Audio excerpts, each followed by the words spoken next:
endorsed as a wonderful book.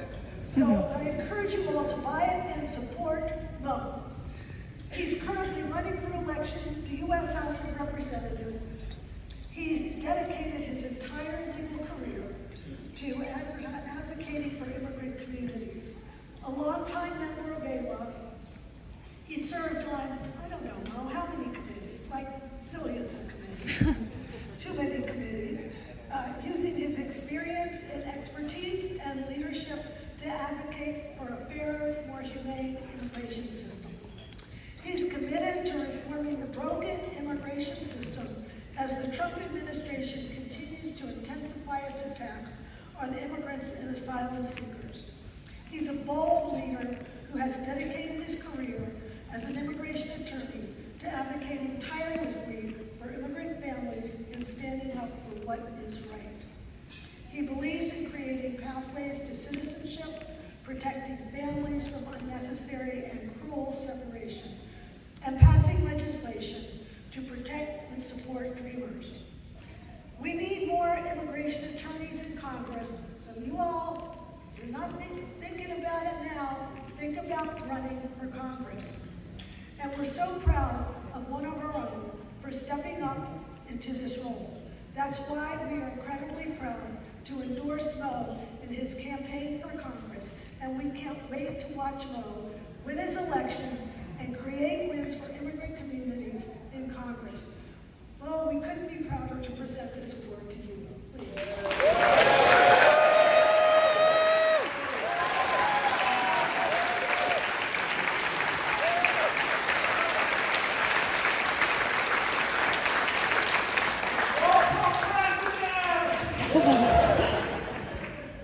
We'll hold off on that for now. This is incredibly humbling. It's chilling.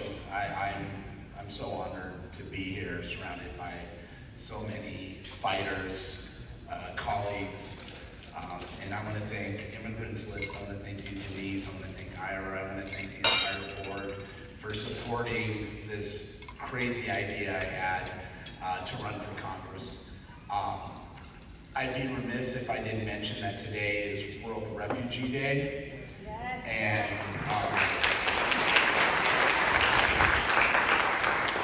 And at a time where we're not admitting refugees. And yesterday I got an email from a woman in Tucson who runs an organization called Iskashita that helps refugees. She came to me and told me that refugees now are struggling because they don't know how to get a real ID. They don't have the guidance and the proper tools to be able to, grow and like we just heard, the seed that's been planted, it's not growing. The American dream is dying on the vine, and that is a scary notion. And it's one of the reasons I wrote the book I wrote, and actually one of the motivations to write this book, and I'm going off script on this, but there's a lot of ties to Tennessee that have been mentioned today. And first of all, I'll just say that this award is named after a warrior named Elliott, who was from Tennessee, and I'll talk about him in a minute. Yeah, let's give it up for Elliott. Going back a few years, there was a county in Tennessee called McKinn County that banned the book Mouse from their libraries. And when I saw that happen, it motivated me,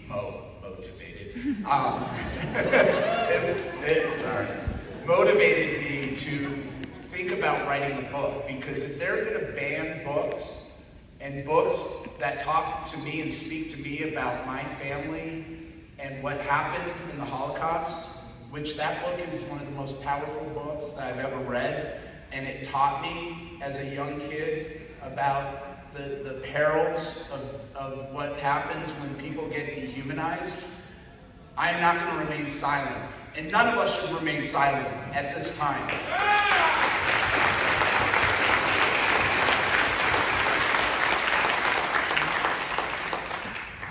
I also want to mention, and I think we should all give a round of applause to the staff and the people who are helping us have this wonderful luncheon, that great spread outside, and everyone who's working here. Let's give them a round of applause.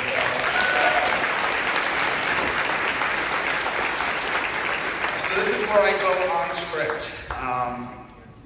Elliott Ozment was a fighter for the underdog. Put my glasses on.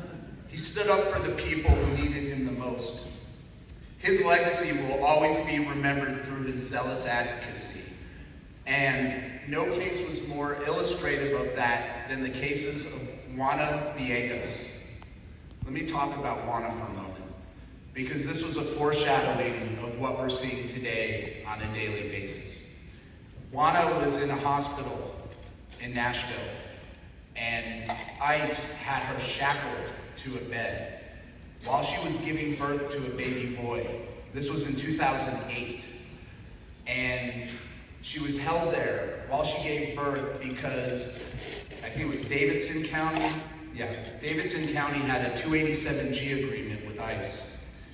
And after that, on a traffic stop, she was turned over and placed in deportation proceedings. Elliott saved this woman from being deported. And he never backed down from the fight. And he is somebody that we should all get energy from at this time. And as far as I'm aware, she's still in the United States today, and he won a huge settlement against the city of Nashville for what occurred in that incident. So, Elliott Ozment, thank you for being an inspiration.